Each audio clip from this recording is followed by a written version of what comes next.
राजा परीक्षित बोले, महाराज, कंस जन्म कैसे हुआ, किस रीत से श्री कृष्ण जन्मे और फिर किस विधि से गोकुल पहुँचे, यह आप वर्णन करके बताएं। श्री सुखदेव जी बोले, मथुरापुरी का काहुक नाम राजा, जिसके दो बेटे, एक का नाम देवक, दूसरे का नाम उग्रसेन था। कितने एक दिन पीछे उग्रसेन वहाँ का राजा हुआ, जिसकी एक रानी थी, उसका नाम पवन रेखा था। सो वह अति सुंदरी और पतिव्रता थी। आठों पहर स्वामी की आज्ञा ही में रहे। एक दिन कपड़ों से सुसज्जित हुई पति की आज्ञा ले सखियों के साथ रथ में चढ़कर वन में खेलने को गई। वहाँ चहुओर वृक्षों में फल फूल लगे हुए थे।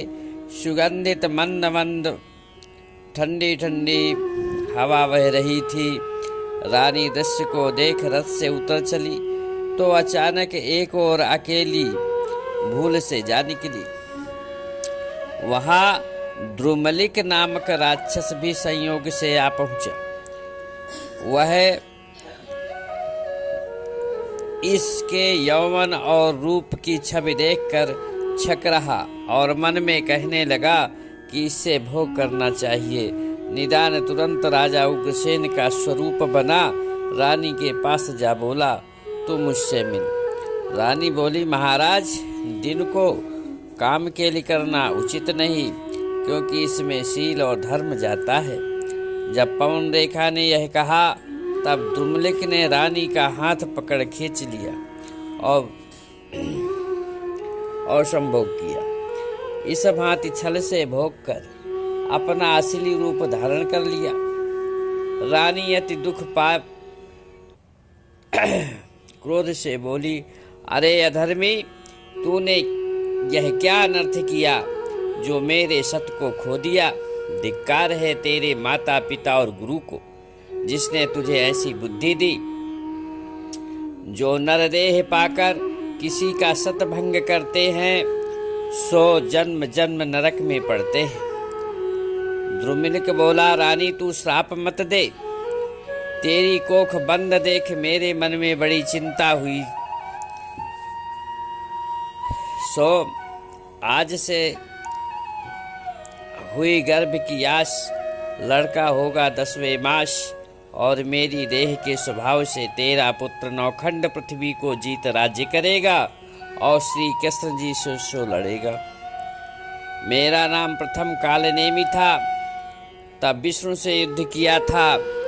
अब जन्म ले लिया तो द्रुमलिक नाम कहाया। इतनी बात कहे जब द्रुमलिक चला गया तो रानी को भी कुछ मन में धीरज हुआ। जैसी हो भव तब्यता, तैसे उपजय बुद्धि। होनहार हृदय बसे, बिसर जाए सब बुद्धि। इतने में सब सखी आई। रानी का श्रृंगार बिगड़ा देख सहेली बोली, इतनी देर कहाँ लगी, ऐसी गति कैसे हुई। पवन रेखा ने कहा, सुनो सहेली, तुमने इस वन में तजा अकेली। एक बंदर आया, उसने मुझे अधिक सताया, जिसके डर से मैं थर थर कांपती हूँ। यह बात सुनकर सबकी सब घबराई और रानी को रथ पर चढ़ाए घर लाई। जब 10 महीने का पूरा लड़का हुआ, इस समय बड़ी आंधी चलने, धरती डोलने लगी। अंधेरा ऐसा हुआ जो दिन की रात हो गई। लगे तारे टूट टूट कर गिरने, बादल गरजने और बिजली कड़कने। माघ सुदी 13 बृहस्पतिवार को कंस ने जन्म लिया तो राजा उग्रसेन ने प्रसन्न हो नगर की मंगल मुखियों को बुलाकर मंगलाचार करवाए और सब ब्राह्मण पंडित ज्योतिषियों को भी अति मान सम्मान से बुलाए भिजवाए। तब ज्योतिषियों ने लग्न स्वाद मुहूर्त विचार कर कहा, पृथ्वीनाथ, यह लड़का कंस नाम तुम्हारे वंश में उपजा, सो अति बलवान होगा, राक्षसों को साथ ले राज्य करेगा तथा देवता और हरिभक्तों को दुख दे आपसे राज्य छीन निदान हरि के हाथ मरेगा। सुखदेव जी बोले, राजा, अब मैं उग्रसेन के भाई देवक की कथा कहता कि उसके 4 बेटे थे और 6 बेटियां। सो 6 वसुदेव को ब्याह दी। 7वीं देवकी हुई, जिसके होने से देवताओं को बड़ी प्रसन्नता हुई।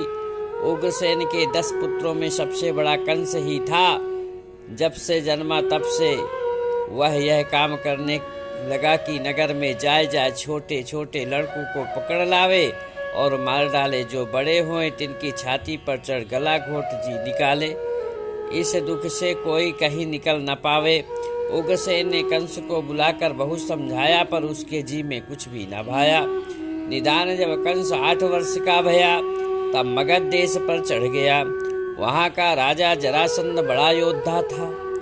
तिससे मल्ल युद्ध किया तो उसने कंस का बल देख लिया और हार मान अपनी 2 बेटियां ब्याह दी। उन्हें ले मथुरा में आया और उग्रसेन से वैर बढ़ाया। एक दिन अपने पिता से बोला कि तुम राम नाम कहना छोड़ दो और महादेव का जाप करो।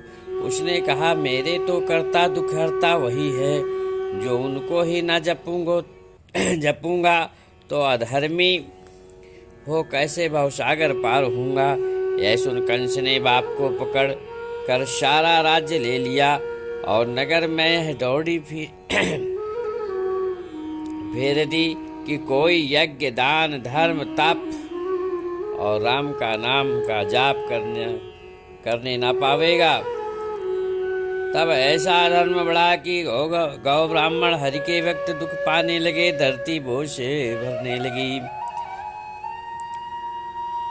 श्री सुखदेव जी बोले, हे राजन परीक्षित, जब पृथ्वी पर अति अधर्म होने लगा तब पृथ्वी दुख पाए घबराए गाय का रूप बनाए रंभाती देवलोक में गई और इंद्र की सभा में जाए सिर झुकाए उसने अपनी सब पीड़ा कही। महाराज, संसार में असुर अति पाप करने लगे हैं, जिनके डर से धर्म तो उठ गया और मुझे भी आज्ञा दो कि मैं नरपुर छोड़ के रसातल को चली जाऊं। इंद्र देवताओं को साथ ले ब्रह्मा जी के पास गए और फिर उन्हें साथ ले क्षीर सागर में नारायण सो रहे थे। उनको सोते जान ब्रह्मा रुद्र इंद्र सब देवताओं को साथ ले हाथ जोड़कर विनती करने लगे।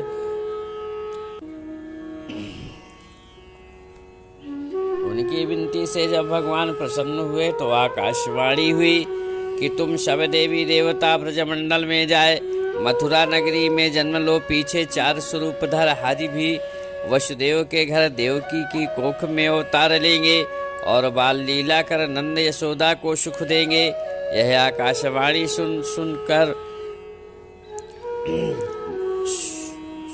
सुर मुनि किन्नर और गंधर्व अपनी अपनी स्त्रियों समेत जन्म ले ब्रजमंडल में यदुवंशी और गोप कहाए। और जो चारों वेद की ऋचाएं थी सो भी ब्रह्मा की आज्ञा से ब्रज में गोपियां कहलाई। तब क्षीर समुद्र में हरि विचार करने लगे कि पहले लक्ष्मण होवे बलराम, पीछे वासुदेव हो मेरा नाम। भरत प्रद्युम्न का, शत्रुघ्न अनिरुद्ध का और सीता रुक्मिणी का अवतार लेंगी। बोलो वृंदावन बिहारी लाल की।